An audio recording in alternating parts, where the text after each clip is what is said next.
Hello everyone, welcome to the new school year. We are creating this video in an effort to have good communication and collaboration with schools as Mass Rehab Commission does redesign their pre-employment transition services. I'm Jennifer Stewart, I'm the statewide transition director, and I'm excited to work with you this year.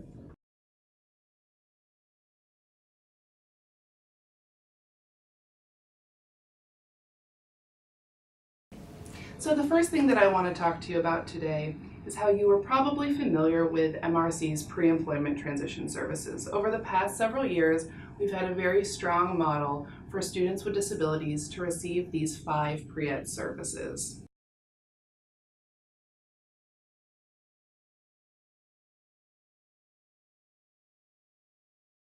With MRC and our collaboration with schools this year, nothing is significantly changing. You all have a VR counselor liaison, which hopefully you have established relationship with. We encourage you to meet with them at the beginning of the school year. So nothing there is changing, right? We still want students to connect as they approach graduation, to connect to vocational rehabilitation services. However, we are redesigning our pre-employment transition services to work with a younger population starting at age 14. The good news here is that we're now aligning transition services with Massachusetts state law. So that means transition services across the board and pre-employment transition services will start at age 14. So that's very helpful from your perspective, students and families. That sort of triggers the start of a new opportunity for career and skill development. The other change that we're talking about is serving students who are potentially eligible for vocational rehabilitation. So our previous model was serving students for pre-employment transition services and encouraging them to apply to VR. And so our new model is encouraging students to actually stay in a potentially eligible status and not need to apply to VR. And so those are the two changes, right? So we're talking about a younger student and a student that's potentially eligible. So over the past several months, we've really been thinking about this redesign of pre-employment transition services, and we've been working with some national technical assistants to help us with thinking about the true intention of pre-employment, right? So really this comes down to exploration and awareness and career preparation. And so employment is actually not the outcome of pre-employment transition services. So we're wanting to take a step back and really provide more of these broad brushstrokes, lighter touch services to students with disabilities. So students with disabilities means somebody who's on an IEP or 504. The documentation for a student who is potentially eligible is actually less than when we have somebody apply for VR. So this new model is creating easier access and easier engagement for more students to participate in these career preparation activities. So our pre-employment transition services are still going to incorporate the 5 services, right? So that's job exploration counseling, work readiness training, work-based learning, counseling and post-secondary education and training, and self-advocacy. Those are the 5 pre-ed services.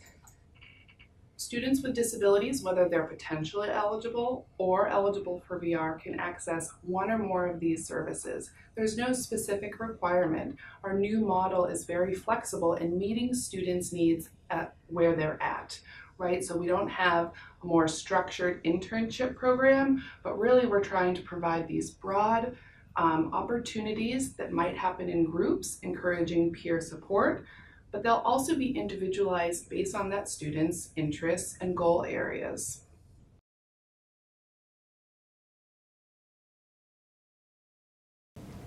One of the key things here is our goal is not to duplicate what schools are doing. So we understand that communication and collaboration around what our pre-employment transition services look like, which will be provided by our pre-EDS providers, and how that complements what the school is doing.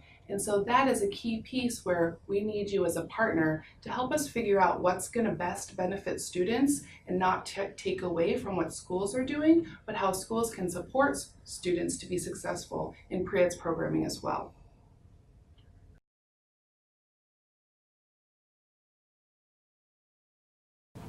So one of the greatest things about our new model for me in thinking about sort of best practices around transition is the easy access that this is now going to have for students, right? So we're having them remain in a potentially eligible status. So there's no eligibility that they need to go through. There's not going to be a waiting list. Okay, so what we're going to have students do is we're going to have students connect to providers directly. But this year, because we're changing our model, we're asking our MRC VR liaisons to be a key piece in helping to facilitate this connection. So if you have a student who's interested in pre-employment transition services, we encourage you to connect to the MRC VR counselor this year. Their role will be to help educate the student about our change in the model and to redirect them and connect them to the pre-eds provider in their region that will be able to provide one or more of the 5 pre-ed services. So while our model has changed for pre-employment transition services and how a student can remain in a potentially eligible status and get referred to pre-ed services, our programming for vocational rehabilitation is still the same. Nothing has changed there, right? So we're going to have students who are in high school that would be an appropriate referral for vocational rehabilitation, especially as they're nearing graduation, right? So those students that are going to need support after high school and are interested in working.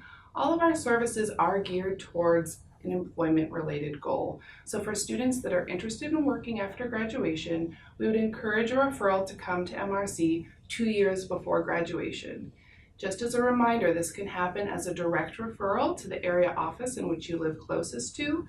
It can also happen through the school, through the Chapter 688 referral for those students that are going to need more supports post-graduation. So they are going to have more complex needs on both sort of their independent living skills as well as employment related skills. And so we encourage that referral to come through Chapter 688. So with these changes, we realize that there's going to be questions and lots of opportunity for us to work together. So after this, I'm going to encourage you to reach out to your VR counselor liaison and to talk about what these changes mean. Talk about the students that you would be referring to VR and that now can maybe benefit from staying in a potentially eligible status and just receiving pre-eds while they're still in school. So have those conversations early on. Get familiar with the pre-eds providers in our area and what their model is changing to, so we can make sure that we're complementing the school programming. We are making lots of efforts to have more uniformity and consistency with our pre-eds programming across the state, and this will be a goal of ours over the next year as we continue to redesign what this looks like. I just want to say thank you, and I look forward to this year and our ongoing communication and collaboration as we work together to figure out the best way to provide services for students with disabilities. I encourage you to reach out to your local VR counselor liaison, and I'm also available to answer any questions. So I'll talk to you soon. Thanks.